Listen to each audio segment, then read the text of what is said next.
Okay, I'd like to call the City of North St. Paul City Council meeting, June 4th meeting, call to order. If we could stand for the Pledge of Allegiance. I pledge allegiance to the flag of the United States of America and to the republic for which it stands, one nation, under God, indivisible, with liberty and justice for all. I'd like to welcome everybody. At this time, Mary, if you could take roll. Councilmember Thorson? Here. Councilmember Peterson? Here. Councilmember Walzak? Here. Councilmember Sonic? Here. Mayor Furlong? Here, quorum is present. This time I need a motion to adopt the agenda. So moved by Councilmember Peterson, second by Councilmember Sonic. Sorry, get to the names here. Any other discussion? Yeah, I'd like to pull item J. 2019 Design Review Commission reappointments and commission status. Okay, so do we do that when we do the consent agenda? No, we didn't do the Pull it consent. at that Oh, time? I'm sorry. It's okay. Yeah, Jumping the gun. I jumped the gun. Jump the Yes. gun. Okay, any other discussion? If not, all those in favor signify by saying aye. Aye. Opposed, motion carries. This time we have one presentation. If City Manager Dudek, if you want to introduce the presentation. Sure, Mayor and Council, thank you. Got Keith Stokowski here tonight, staff member who's been coordinating this program, and I'll let Keith introduce our presentation this evening. Welcome, Keith. Good afternoon, or good evening, Mayor and council members. Ramsey County, as you know, we've always put in for the SCORE grant yearly. So Ramsey County has their SCORE grant out yearly. This year we did file for our 2019 allotment, plus they also offered two incentive programs if we were to come up with an additional way to get residents or businesses engaged in recycling. We did apply for both. We were granted both of them. One was Biz Recycling, which Jessica McCann from the Ramsey Washington Recycling and Energy is here to do a small presentation. You guys, most of the members have it on your notes, and we did have some handouts. I gotta apologize, the PowerPoint's not working, so we're gonna have to kinda go off the cuff on this one. So I'll let Jessica come on up and explain Biz Recycling. I think that's why we need our new equipment and so we can. She had a computer, but it crashed. Yeah, my Oh. computer crashed. Hi, council members and mayor. Thank you for inviting me here tonight. My name is Jessica Pecan. I am with the Ramsey Washington Recycling and Energy Board. The Ramsey Washington Recycling and Energy Board is a joint powers board between Ramsey and Washington counties, and they have been together since, I think, the early 80s to provide coordinated waste management services to the two counties so that we have a coordinated system across the East Metro. My role there is coordinator of the Biz Recycling Program, which is a program that is designed to incentivize and increase the commercial recycling rates in Ramsey and Washington counties. So this program is for all businesses, schools, institutions, hospitals, colleges we work with in the two counties. The state of Minnesota has a recycling goal of 75% to meet by 2030, which the counties are responsible for implementing. And the commercial sector generates about half of our rate. Currently in Ramsey County, we're diverting about 53% of our waste from the trash stream into recycling and organics. And when we say organics, we're basically talking about food waste, food scraps, and then some compostable materials. So since 2013, the counties have offered a program for businesses where we provide technical assistance, information, and grants to help businesses implement recycling and organics programs. We have worked with about 1,200 businesses in the 2 counties that have received site assessments. So when we go out and talk to businesses, the 2 biggest barriers that they have towards increasing recycling and organics rates is that they don't know how and they don't have the resources in order to purchase or implement some of the materials that they need to. In Ramsey County, trash is taxed at 53%. So everything that goes into the trash bin, whether you're talking about in your residential bin or your commercial bin, there's a 53% tax from Ramsey County on that and a 17% tax by the state of Minnesota. So that's 70%. So for every $100 bill that a business has on their hauling costs, there is a $70 charge. There is 0 tax on anything that goes into the recycling stream or the organic streams. So lots of businesses have an opportunity to reduce their tax and hauling trashes by diverting that waste, getting that waste out of the trash bin and into the recycling and organics bin. Also, the state of Minnesota has a commercial recycling law that they started in 2016 that requires most businesses in the metro area to be diverting at least three materials from the waste stream into recycling. So for most businesses, that's paper, plastic, and aluminum, and you can get that out in a single sort bin. So what we do is we have recycling experts who go out on site and do a basic site assessment for a business. So they walk around and look at how they're currently managing their trash stream and provide them with written recommendations. They can help a business look at their hauling bill and work with haulers to find more competitive pricing. And then in addition to that, we provide grants of up to $10,000 for businesses to purchase what they need. So a lot of this is best practices, trash and organics, and recycling bins. We fund for restaurants or other food places, schools who are moving away from disposables and want to buy reusable dishware. We fund that. We'll fund dishwashers. We'll fund up to 6 months of compostable materials or enclosure builds and infrastructure changes that might be needed. I had a really awesome presentation that had some fun videos on there, and so you can always visit our website to watch more of those. But since we started this program in 2013, we have provided site assessments to over 1,200 businesses and have awarded over 800 grants out to businesses. Here in North St. Paul, we have provided site assessments to 9 of your local businesses, and one of those was the VFW here in North St. Paul. So they have broached us in 2014, and at that time they didn't have any recycling, so everything was going into the trash. And so they worked with our recycling expert and were able to select a hauler at a competitive price. And implement recycling, and bottles weigh a lot. And so they used the funding to get bins, and then if you have this presentation in front of you, you can see the picture too. They used it to their outside enclosure that they had for their waste dumpster didn't have room in order to put another dumpster there. So we funded their ability to build that enclosure to keep that all looking nice and make sure that other people aren't putting things in their trash. And so by just making those simple improvements, they were able to divert 43,000 pounds of recyclable material from the trash and save $321 a month on their hauler bill. I think those are the major points. Do you have any questions? Any questions for Jessica? Do you know how many businesses in the last couple of years that you've worked with?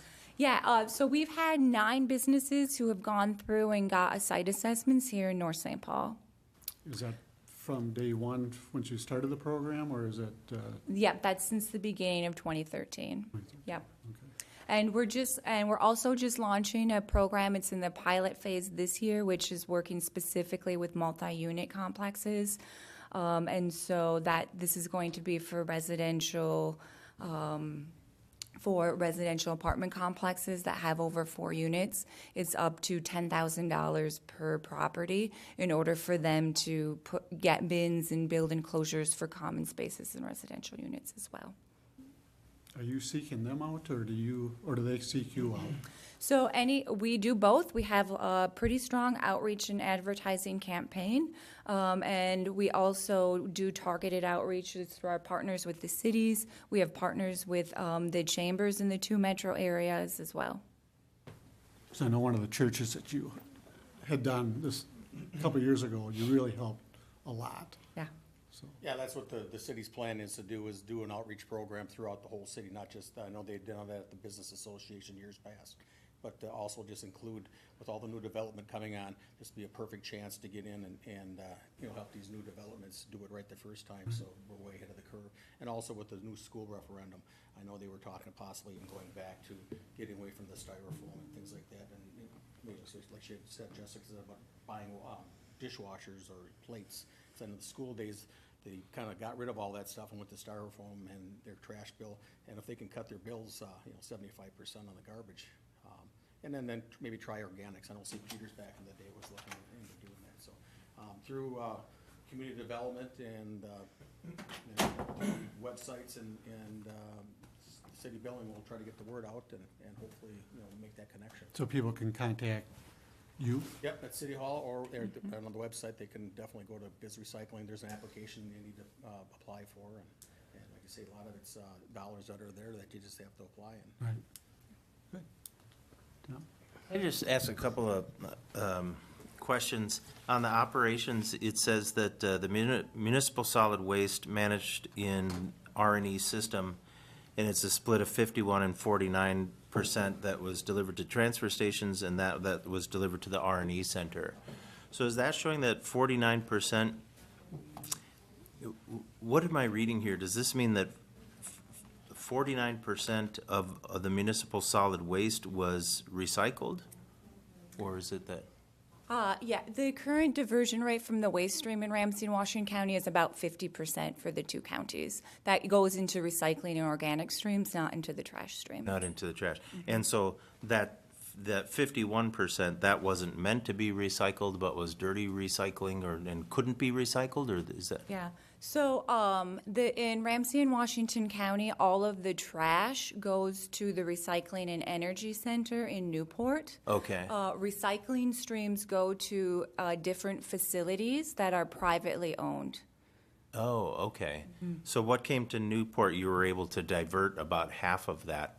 No, all of the waste, including recycling streams and the trash streams. So that's the total streams combined Okay. in the 2 counties. Okay. So about half of it goes to Newport, and about a little less than 50% are in the recycling and organic streams going to other facilities. And then, can I just ask, do you know what's the end result of a lot of that recycling? I mean, we've been hearing with China, especially other countries, not accepting recycling from the United States, and nobody's buying it anymore. Is it ending up being recycled, actually, or is it ending up in a landfill somewhere else after the fact? So a lot of the things that you're reading about, they're affecting the East Coast. Here in the Midwest, almost all of our recycling is going to end markets that are located in the Midwest, and so we're not seeing the same sorts of impacts that some of the coasts are seeing. I see. I think our recycling stream is a lot cleaner than the coasts are too. Correct. So in the Midwest, the message should be, don't give up hope, keep recycling. Correct. It's going to Yes. the right place. Yes. Okay. Stay the course, yes. Great, thank you. Any other questions? Thank you. Great, thanks. Thank Appreciate you. it. Thank you, council members. Yep. Strongly recommend look at the videos on PowerPoint. We've got results on there, so. Okay. So at this time now, we have the consent agenda. I'll read through the items, and then you can. We have the May 21st, 2019 workshop meeting minutes, the May 21st regular meeting minutes, the general accounts payable of $536,176.66, the HRA accounts payable of $5,925.63, The patrol officers, LELS Local 211, approval of labor contract. The ASME Council 5 essential employees, approval of labor contract. The ASME Council 5 non-essential employees, approval of labor contract.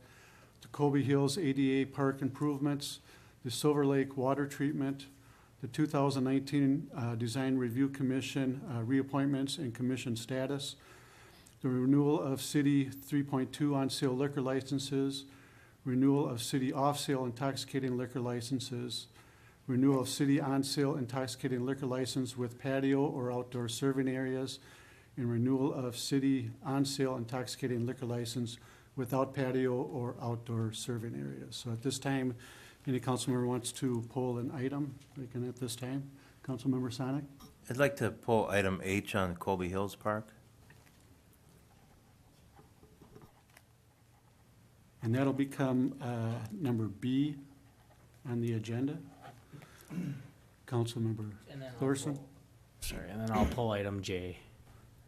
Councilmember Thorson pulls item J, and that is the 2019 Design Review Commission, and that'll be item C on the agenda. Any other questions or discussion? If not, the consent agenda, a motion to approve the consent agenda. So moved. Motion by Councilmember Sonic. Second by Councilmember Walzak. All those in favor signify by saying aye. Aye. Opposed, the motion carries. Meeting is now open to the public, and I have one, and I hate to ask what it's about, but Sean, come on up. As we're dealing with rain tonight. Yeah. Sean Rivet, 2483 Second Avenue, Mr. Mayor, council members. I had received a phone call 2 weeks ago from Mr. Dudak, because I was concerned about the people doing some land surveying in that field behind my house. He relayed to me that they're planning on building a slab home, and couldn't quite remember, a home with a basement.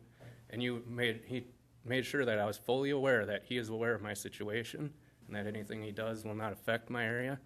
But I just want to know if he's aware of his situation back there, because I have pictures from that day Yes. everywhere. I can't even, I'm shaking so bad. This backyard photo, it's hard to see out my screen porch, but you can see you'd have to see it. Yep, good. Bring them up, Sean. Right here is where there's a tree back here that's on his property, and those things stand about 3 feet high. He's about 2 feet underwater. If he's gonna build a slab home, he's not very bright. He might be a well-run businessman. I've lived down there for over 10 years now, and I've dealt with this. And I've seen you over there once when it was coming down pretty drastic. So I think he might want to reconsider. This one's my fiance, probably about an hour after in the front yard, and this is about an hour after in the backyard. And that was a slab home. I came out that window, it was up to my knees. So I'm just warning him, making him aware, hopefully. And if you guys want to come and have a meeting, if you want to meet up at the VFW, have a beer or something, I'm up there all the time. All the time. And I'm willing to share anything. If they build back there, they build back there. It's not, like Mr. Thornton showed up this winter and said, oh, your drain's clogged. And I don't have a drain. That's what I've been saying for the past 8 years since I flooded. I don't have a drain out there. The water still sits out there all summer long. The ducks sit and play in it, and it smells really bad. So you guys are winning. You're taking the dog out of the fight, man. I'm almost done. Tara wants to leave. She's threatened to not leave me, but she wants out of that house. She's done with it. The stress that this little storm, 4 o'clock at work, I want to leave. I can't leave work. It's my job. But I want to leave so bad to come home. I can't do nothing. It's water. It comes fast. It comes furious. There's nothing you can do. But there's still a problem down there. And right now you could put it, like you said, put a drain from that drain to the drain in front. It's not going to do anything because it circles around that back field behind Arnie and Diane's house and that other house and Brian's house, and it just comes right back out on the street. I've walked it. I've done it so many times. Yep. I got to go. The Twins are on. Usually it's the Wild, but you guys can call me, do whatever you want. Tara's gone. We're putting in new flooring. We're going to try to figure out how to put it up for sale. So I'll Thank you. definitely stay in Thank you, touch with you, Sean. And I think those pictures do justice to Thank you. Thank you. Yeah, it's a big concern down there, and I know that they are planning on building a couple homes down there, so I think it's good to hear. Yeah. Yeah, and then if I could just, Go ahead. this winter, he had contacted the council, and he shared a picture of just all the water accumulating in front of his and his neighbor's house, and I went down there to check it out, and it did look like, you know, on that stretch of road that would be a low spot, and then naturally there would be a catch basin or a storm drain, and at that point in the winter, we had gotten quite a bit of snow, and the snow banks were over the edge of the curb, so I just naturally thought, it looks like you got a drain clogged, and we just need to find it, and obviously he knows better than he lives on that road, and he explained to me the issue, and I mean, it's clearly a problem, and I don't even know if, you know, if that stretch of road gets reconstructed and the sewer and water are redone, if that's even gonna remedy it, so, I don't know, I know Morgan's not, is he still? Yeah, he's here. Yeah, okay. Well, call you under the table right now on that, but I know didn't WSB do some sort of study on that area or some drainage, and I don't know what's come of that, and if that came. I think Morgan actually went and met with Sean down at his house. Oh, yeah, so I'm very familiar with the area. And to Councilmember Thorson's point about the flood study and CIP that was developed, so that area was identified for a surge basin. Council may remember that terminology in terms of providing some relief from the existing trunk storm sewer system, which is over capacity right now in Helen and also in First, and part of the area there flows from the alley to First and part flows to the other roadways to the east there, but both were identified as being over capacity in larger rain events, and so that general area was an opportunity, or is an opportunity, for some city improvements which might provide some temporary relief, again, from those storm sewer pipes, to be able to allow the pipes to discharge and not back up and flow out, so that they would then drain out. But that was a concept.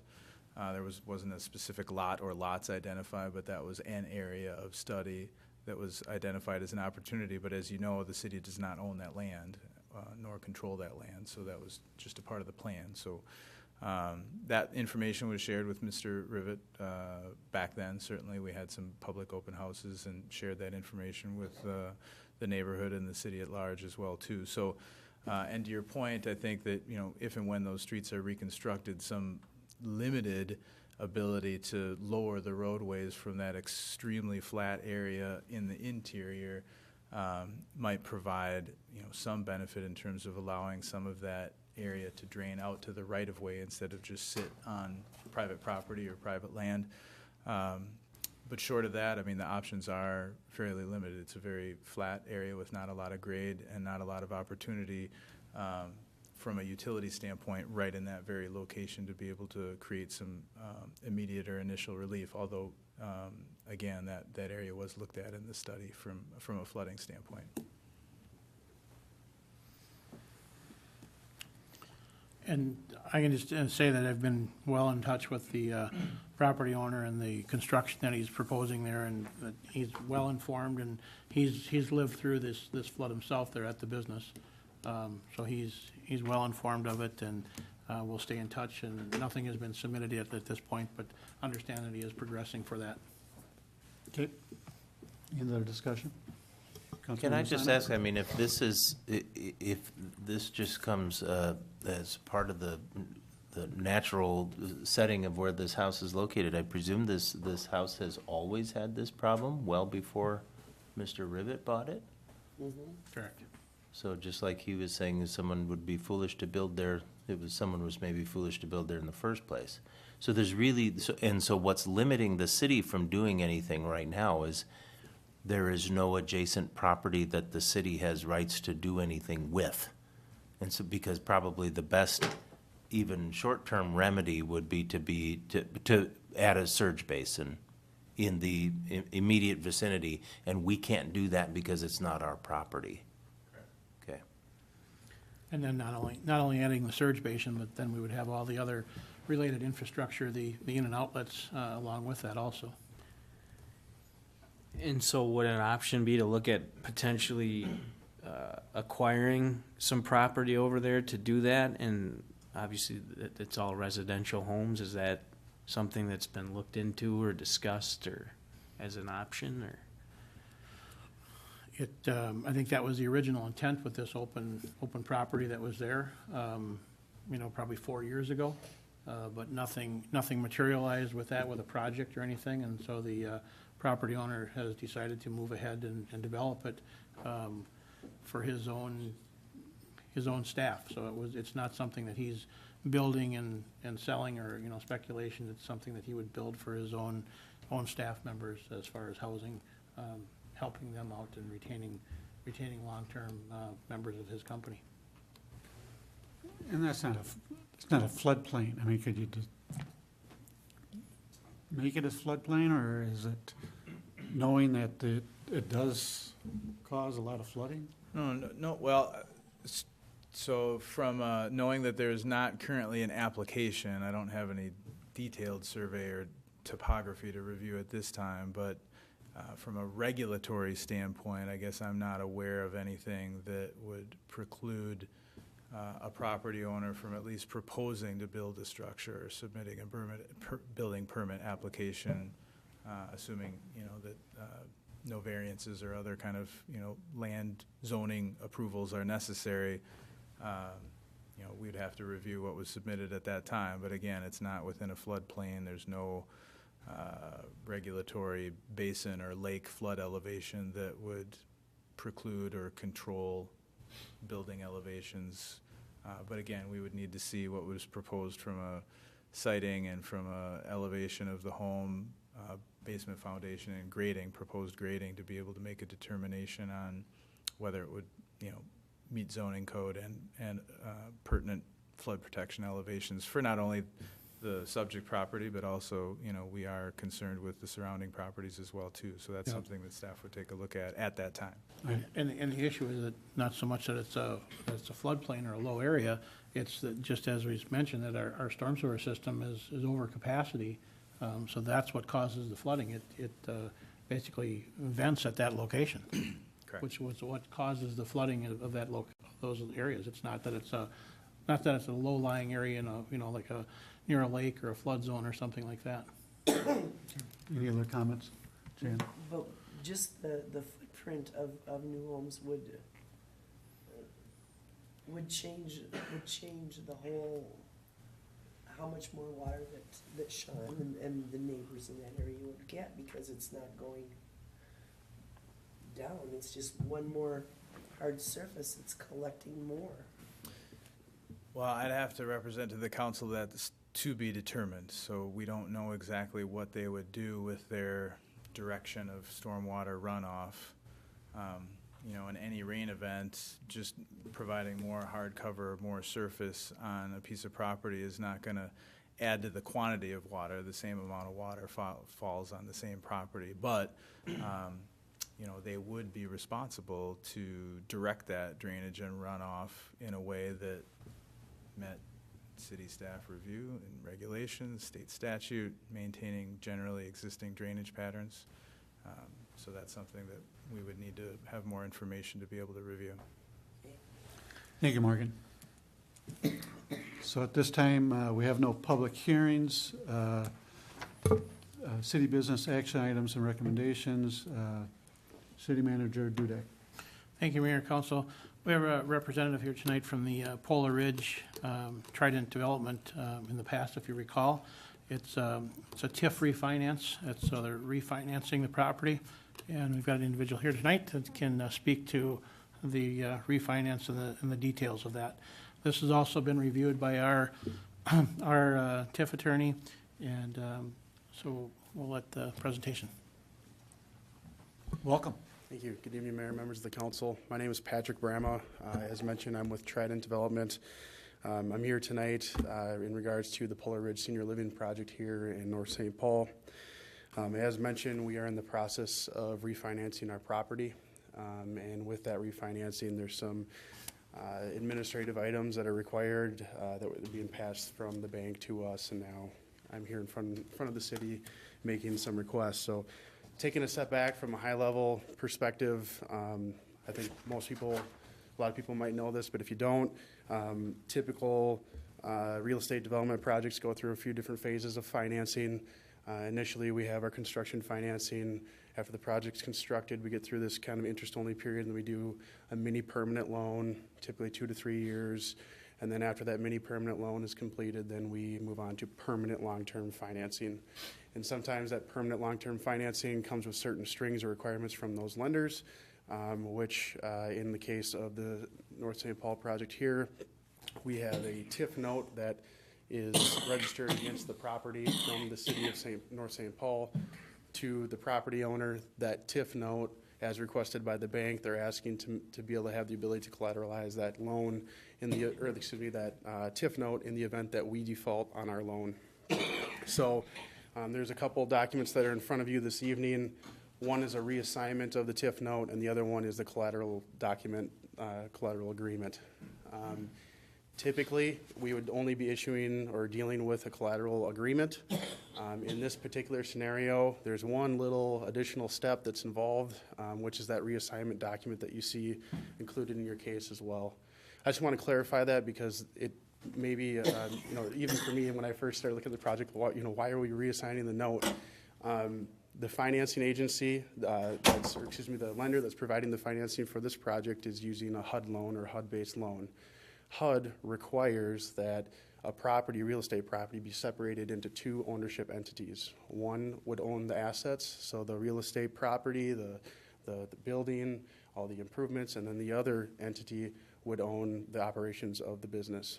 So in our scenario, Helen Street Housing LLC is the current owner of that property today. In order for us to meet the requirements of the bank, we're going to separate our existing LLC into two LLCs. In that second LLC, we're asking to have the TIF note that's assigned to the original owner reassigned to that new LLC. Sorry, it's a little bit complicated. Practically speaking, it's identical ownership percentages, identical owners, identical governance, identical CEO of the organization, secretary, treasurer.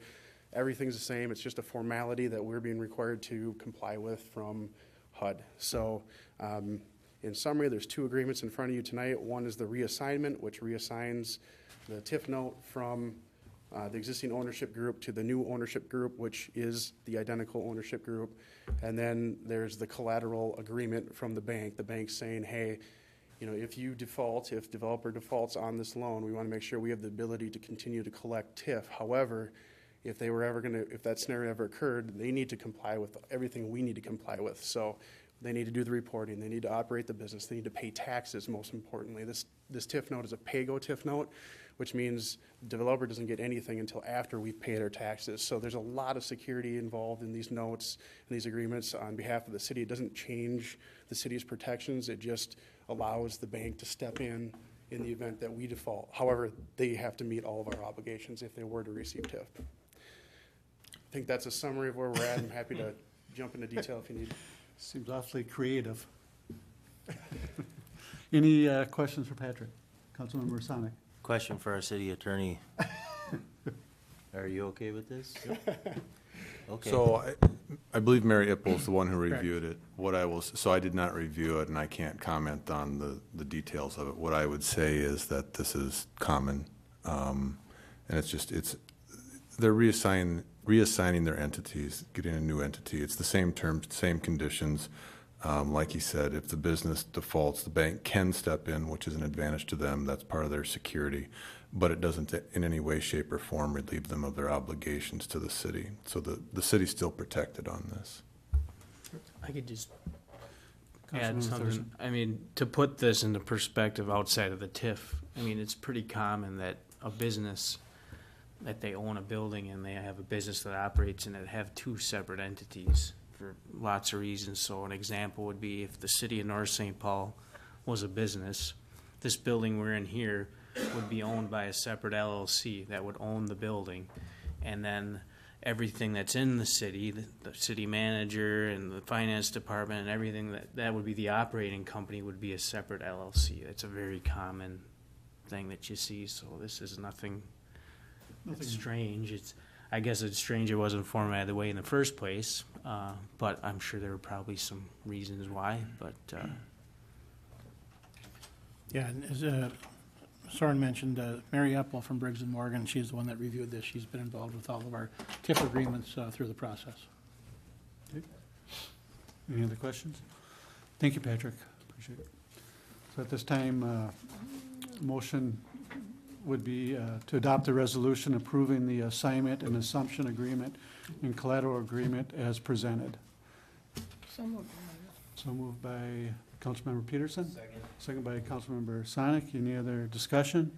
All those in favor signify by saying aye. Aye. Opposed, motion carries. City Manager Dudek. I believe we'll come back to the Colby Hills project So that from would the be consent item agenda. B. Yep.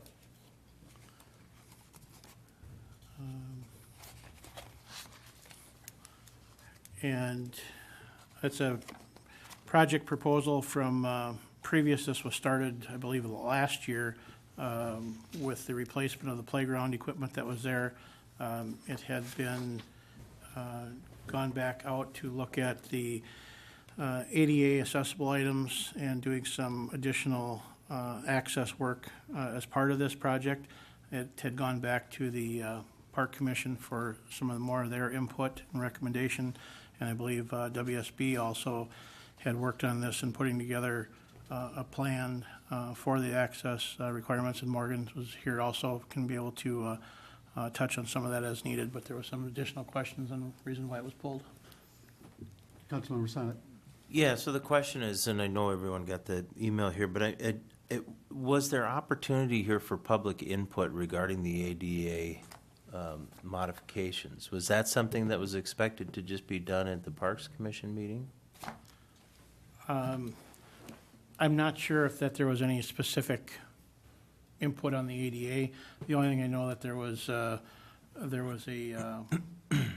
Park and Rec Commission held a neighborhood meeting and regarding the improvements of the park back on May 23rd of 18, where they talked to discuss what the equipment and things were to go in there. So that was the public hearing that was held on, or the public input that was held, but that's the extent of that. Yeah.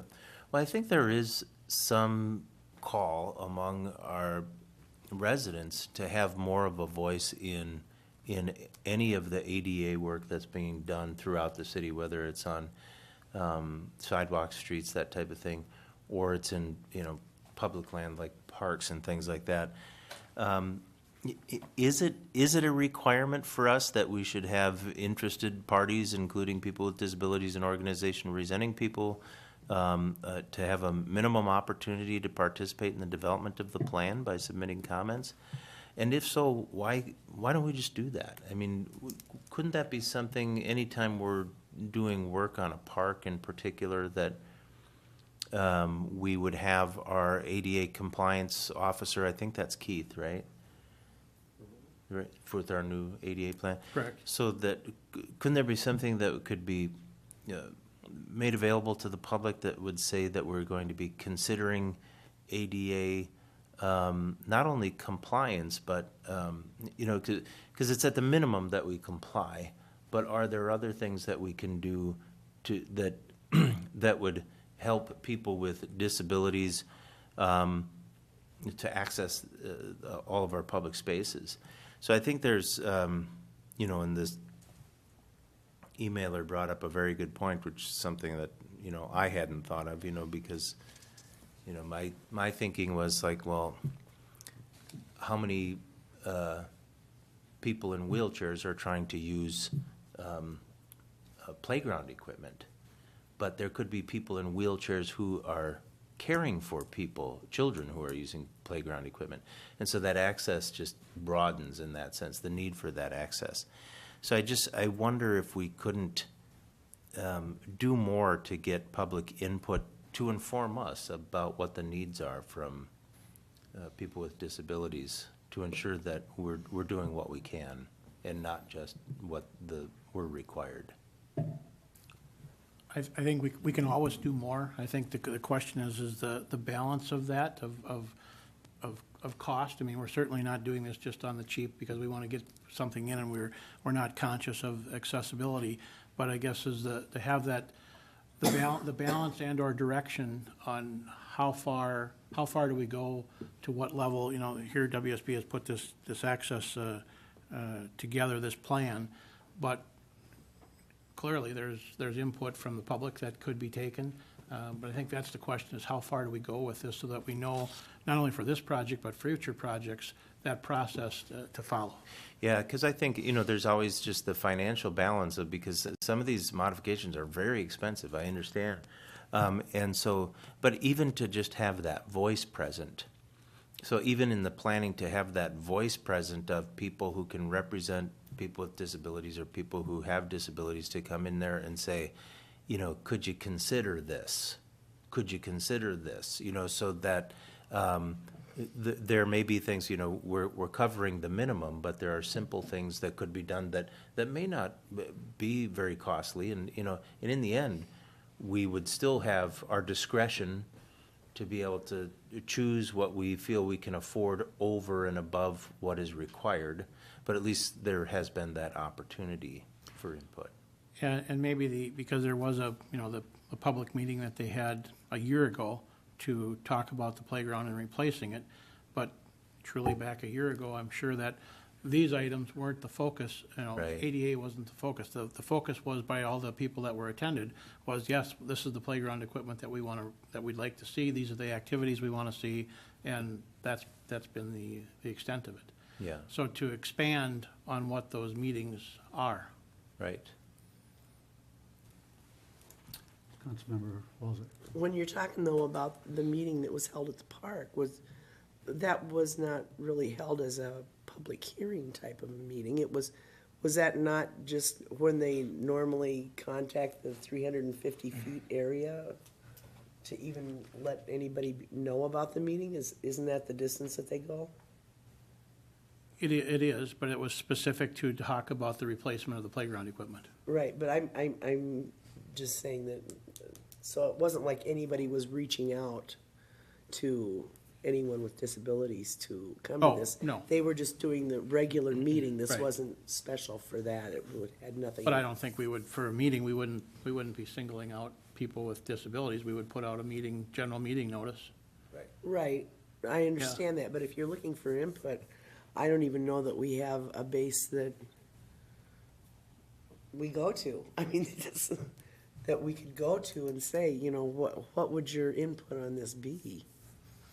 Well, other than the public notices that we follow, and, we've kind of gone above and beyond, well, I don't want to say above and beyond, but the mailing that is done in that distance you described, that's an additional mailing that's actually done around the parks, but otherwise, the meeting notices are posted on our website and our normal social media sites and things like that to get the message out. If I could just, I mean, it sounds like maybe there's a little confusion on, how, like Scott was saying, the focus is on the park equipment, and maybe there's some confusion that there are some interested parties that want to provide input on something like this ADA compliance, but maybe they feel, well, that's not appropriate because I'm going to go up there and kind of put it into everyone's, planning here with this park. So maybe it's just refining that message that, this is a part of it, and there is a need to update the park improvement plan. So that's probably a great opportunity to look at that whole process and see if we can't do a better job. We can always do a better job communicating, but at some point, at the last meeting, we kind of mentioned how there's this, perimeter around a park where residents actually get postcards mailed to them, which I guess I was kind of surprised still goes on.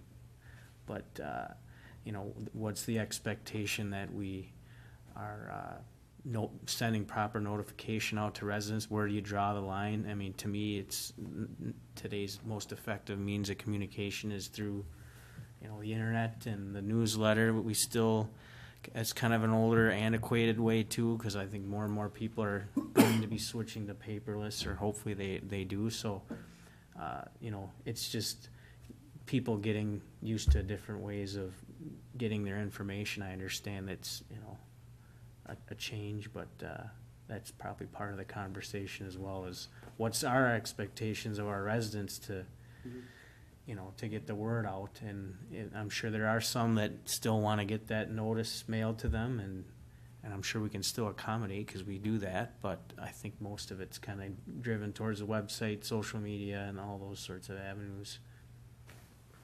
I think this has been a very good learning curve for us. I mean, it seems like the Colby Hills, when we started the project, we pulled out all the equipment last fall, thinking that this spring we could just go in there and do it, but this ADA issue did come up. We did have a meeting with the League of Minnesota Cities.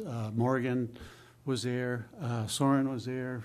We had other people with WSB with ADA compliance. And we had a really good meeting in regards to our parks, and I know that, the Park and Rec Commission, they're not ADA compliant, they don't know that much about it. So having this discussion, and then as we move forward, I think the Park and Rec is really becoming more aware of that need for the ADA compliancy of these parks. So it's a learning curve, and it's moving. I think it's getting better for them. They're understanding more. And we also had this go through the WSB ADA compliance, this new design. So they approved it.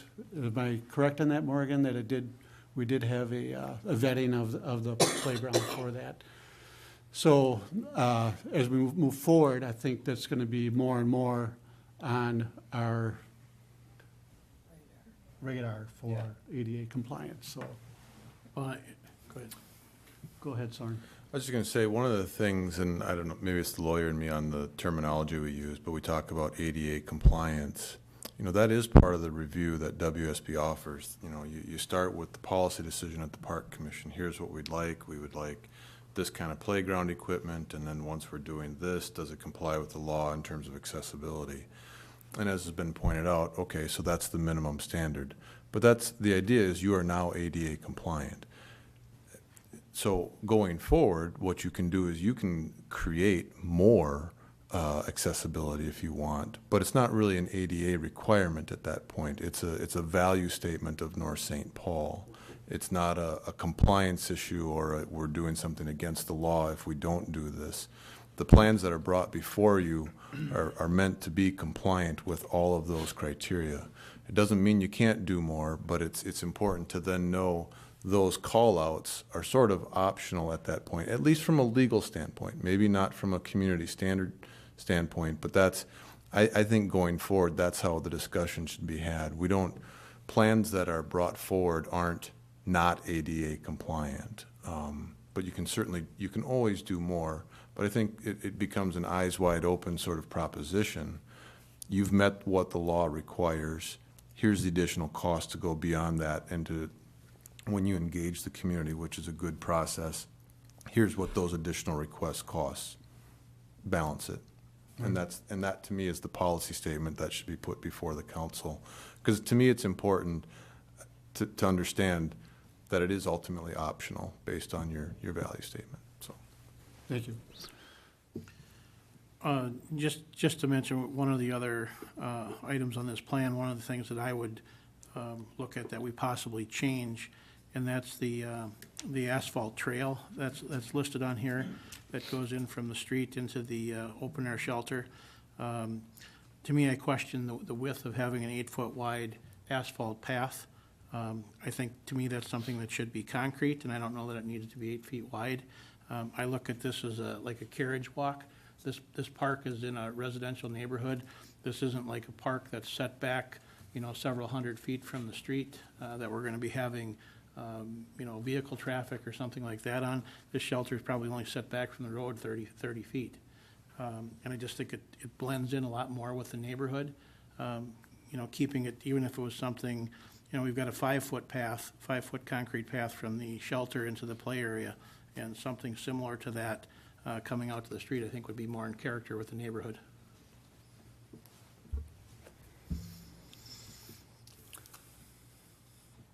So we can add that recommendation to the motion if you want.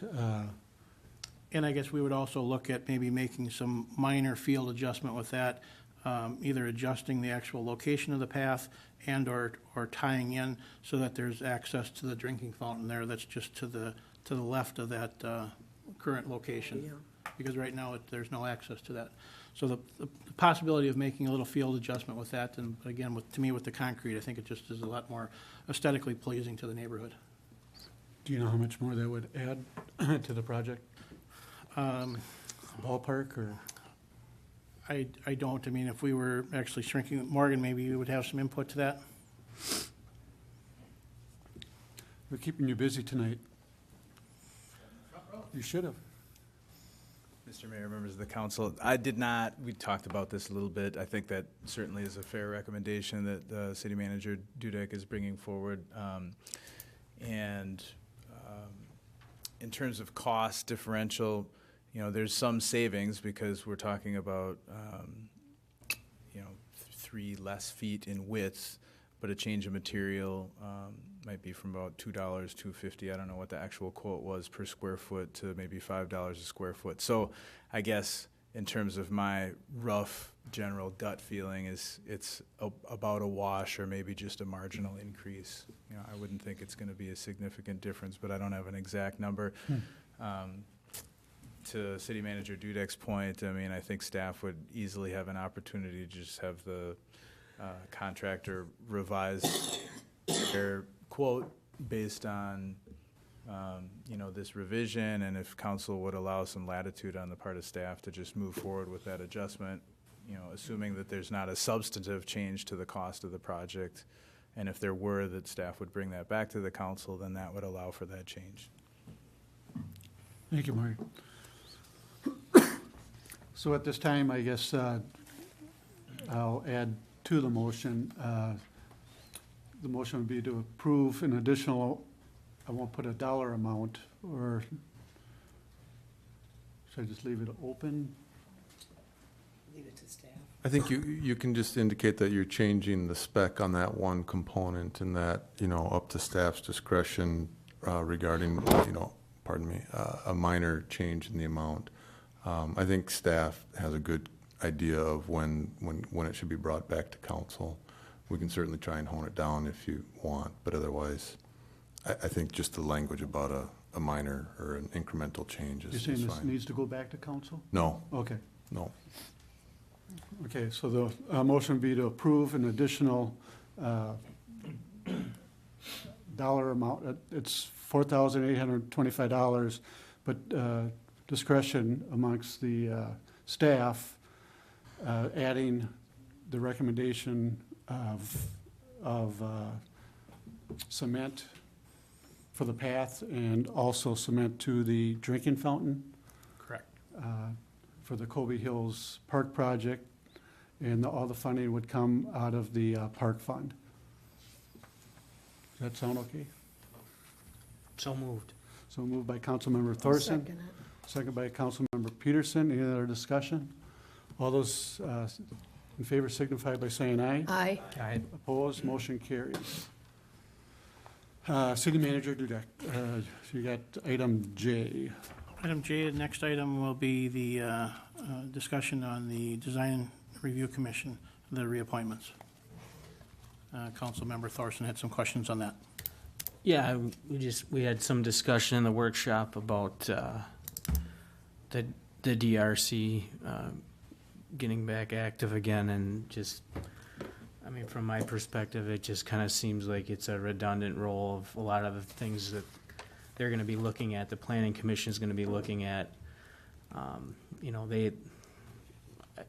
According to our city website, it looks like the last time they met was in November of 2017, but I understand they did have a meeting in December of 2018 was the last time they met, but it just seems like there's opportunity to provide input for what they would be reviewing at the Planning Commission level, so I just pulled it because I don't consent, and plan on voting no. Or nay, is the terminology, I'm sorry. So that's all I have. Any other discussion?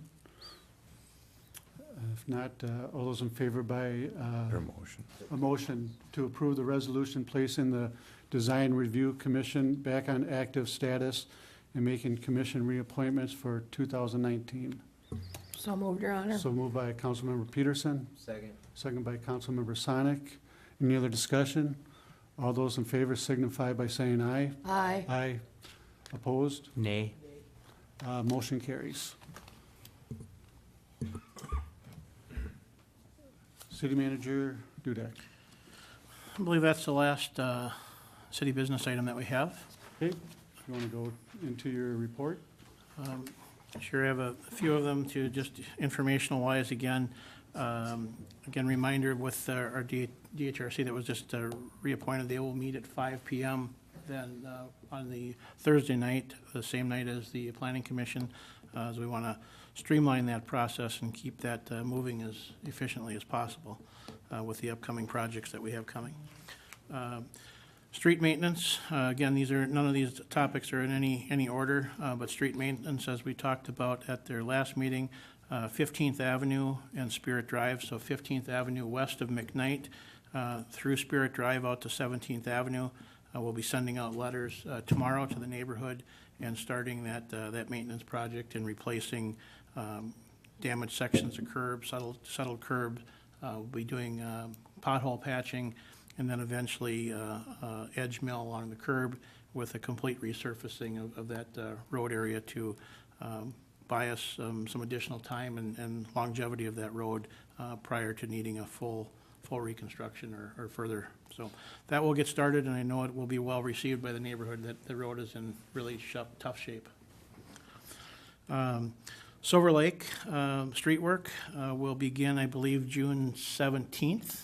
Around Silver Lake, it's been ongoing with the utility work, and the street reconstruction will finally begin on June 17th. Along with that, 11th Avenue, 12th Avenue street work will begin with that also, I believe, around the same time, that June 17th era. There'll be pre-construction meetings on that.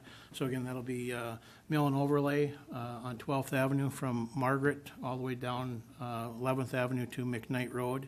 So that will be beginning, and that was staged to begin after school was out to not disrupt school activities. So everybody's been experiencing a lot of construction detours, and unfortunately, it's only going to get worse before it gets better. Along with that, again, we're having a proposal for the Veterans Home possible construction on the corner of 12th and Margaret. That will be going forward to the Planning Commission on this Thursday, and then coming back to the council here the following meeting, looking for approval for that process. And if that is approved, we're be on much of a fast track with that project, because with that, they'll need to be doing new sewer and water connections into 12th Avenue. So we're trying to coordinate that as quickly as possible so that work can be done prior to the new road surface going in place. So again, pending your approval with that project, there would like to be doing a groundbreaking ceremony on June 20th, following the June 18th council meeting. And you will see invites coming out for that from these veterans organizations. And I just wanted to preference that you may receive that ahead of time. It's no disrespect for the approval process, but it's just a timing and trying to get all those notices out ahead of time, pending your approval. Update with the M&I Home project on the former Anchor South site. That work is continuing. You'll see the first of 4 townhomes that are constructed. It's one building with 4 units in. The roof is now up on the building. You can really see the size and structure of what's going on up there. Quite a view from that location across, looking to the north from there. They have permits in place for the start of another building, so it's continuing to move along. We had a pre-construction meeting for the street and utility work. That will be beginning in July, and will continue on up there through the early fall of the street and utility work in the project. Do you know if they've had people inquiring about townhomes? They Purchasing? have had people inquiring. I don't know if there's any sales that have completed or anything like that, but there's definitely been several inquiries. Let's see, Friday evening, the car show is the kickoff for the car show this Friday, for the first for the year. Also, the public safety open house that's been an ongoing standing event is literally attended by thousands of the downtown and the open house here. It's always a great event, and what we're hoping that weather follows us. We have a lot of different activities that will be here at City Hall, along with the show, as it always is a great program in the downtown. Labor contracts. I just wanted to acknowledge that your approval tonight with our labor contracts, that finishes our negotiations across the city with all the 6 different labor groups. So I say thank you to the council for all your work with that, and to the staff that's worked with that, and from all fronts. It's been a fairly long process, but I think it was well received by all, and I think it was a very fair outcome for all of our employees, and I think that reflects back to the council and in your efforts in taking care of city staff, not only from that avenue, from equipment, from all about. So now I look forward to the staff moving forward, and it's our job now to move forward and facilitate these developments and improve our community. And again, that's a 3-year contract that's in place, so we're done with that now for 3 years. Yay. The Anchor North site, as we're continuing to work with that for redevelopment down there, or development, continues to move forward. We continue to meet on that. We met today, City Attorney Maddock and our TIF council. We're really coming close to putting something together with that. We will come back to you at our next workshop to really lay out some, I would call them final details, to make sure that you're okay with moving forward. We're at that point to kind of pull the trigger, if you will, on moving ahead with soil corrections and contracts and acquisition and development of that site. So that's an exciting time. There's been a lot of meetings and things with that, but it's coming together really well. What we're waiting on is the soil borings. We've been doing soil boring down there. We should have that report back next week to determine what our real exposure is with doing the soil corrections. As mentioned earlier this evening in our workshop with our city engineer Morgan from WSB, we will be meeting and updating our street improvement plan and bring that back to you up at the next workshop also. We have one project area left in the original plan, so we'll be updating that and making recommendations to move forward with upcoming projects. City Hall parking lot maintenance is tomorrow. We have lots of activities going on, as you can see. Parking here will be limited tomorrow. We will be crack filling and resurfacing the parking lots here at City Hall, along with restriping that. So that will begin tomorrow morning, 7:30, 8 o'clock. So there'll be no parking on the 2 small lots on the south side of the building. And then depending on how that progresses, we may have to move cars on the north side of the building here during the day, but it's likely that work will take place after hours. But that work will begin tomorrow and be completed prior to Friday. We're also working on the budget, and that's coming together well. Our interim finance director, Jason Zimmerman, has been doing a great job putting together a budget process for us, and with all the staff, and looking forward to presenting that to council as making some, I think, simplified changes that everybody's going to be able to follow along with, and having some history that we can follow from years past and moving forward. So looking forward to that. And again, also looking at, are there things that we can do better, that we can change, where we can possibly reallocate some funds into improving our front door or our community as a whole. really looking at all of those things besides just operational things that the departments have to work on year to year.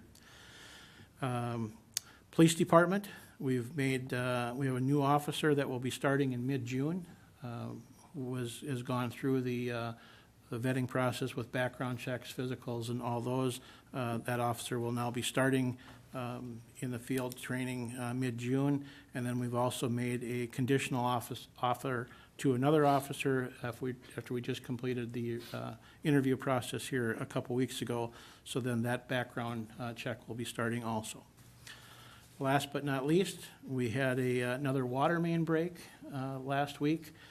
This was on Reardon, just outside of the project area up by Silver Lake. So our infrastructure continues to show its age in some of our outlying areas. So the work that we're doing, street improvements and utility works, is definitely needed. With that, I'll take a break. Thank you. I do have one question, and that might be for Morgan again, is the Lake Boulevard project. I had a resident call me today and asked, felt that the project is being moved over to Henry, so it's going to be pushing out the completion of Lake Boulevard. Is that anything true or not, or?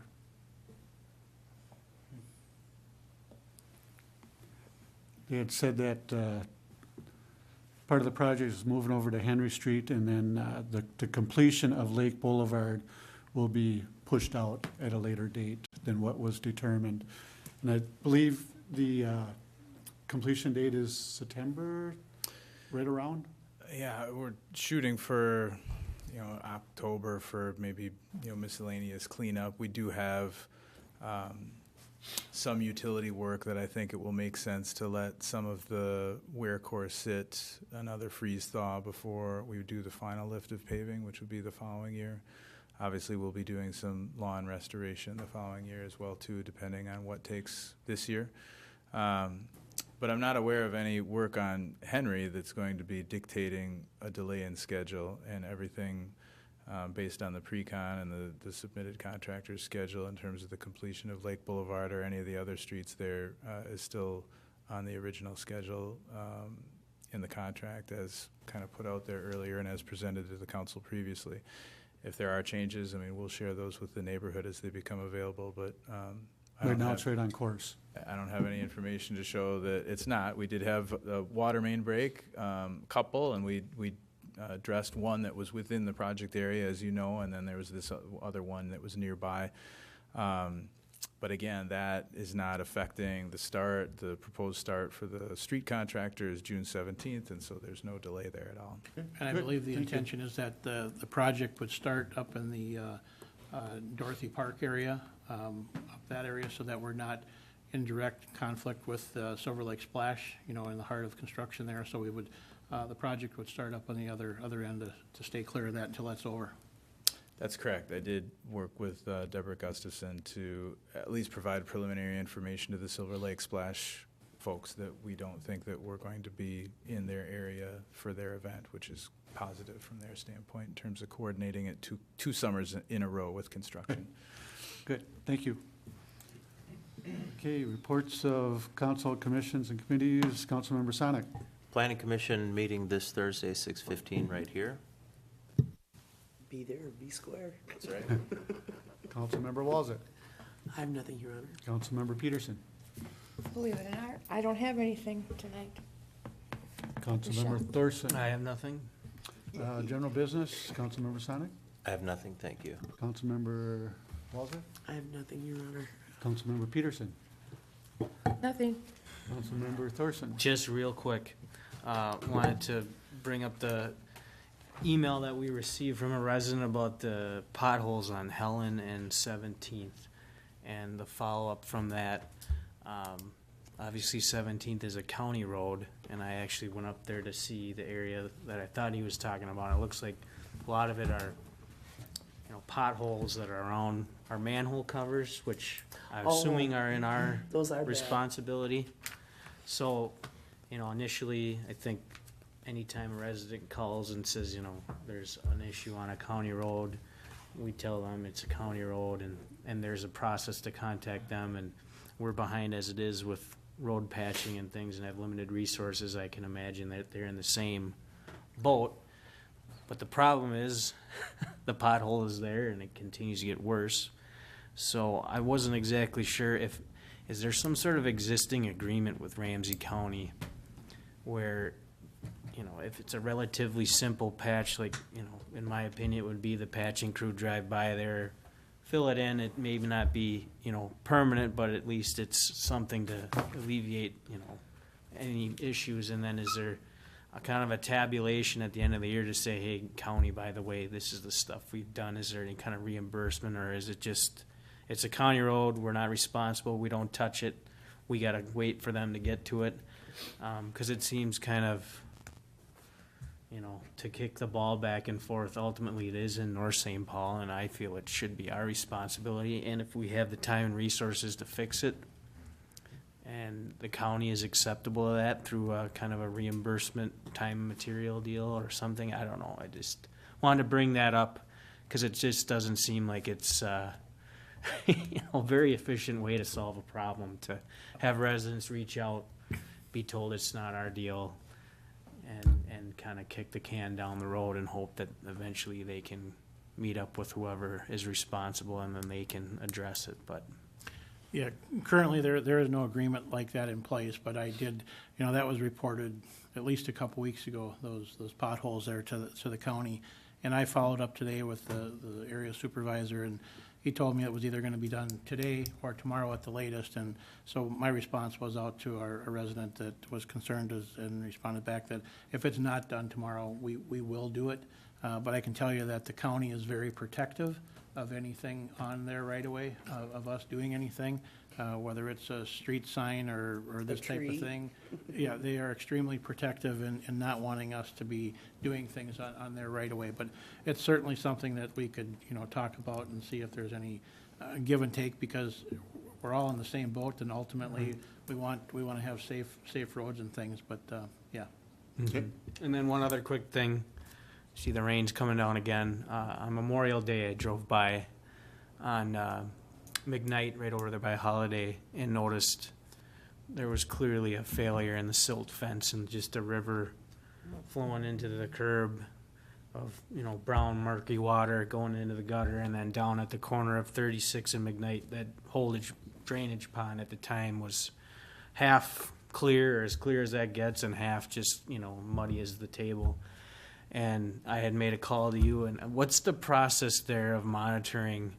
And you kind of see the same thing, not to the extent, but when you drive by Richardson School, where the school district has construction going on, there clearly is quite a bit of sediment and road debris and construction off in the street corner, out into the street or the curb, just to ensure that that is not filling in our drainage runoff, because then that becomes an issue long after the fact that the construction project's done, and yet we're on the hook to deal with it. So Yeah, so that afternoon, I was on Monday of Memorial Day, did get the call, and I had contacted John Rosh from M&I Homes, and he was actually out to the site within about 20 minutes to look at it. Obviously, nothing was done that day, but he made a call to the contractor, and Tuesday morning, they made the corrections with that, with the rain that we had from that day. It was a lot, but they made the corrections right away and had indicated, you know, if there was any cleanup or anything necessary, that they would, you know, take full responsibility for doing that.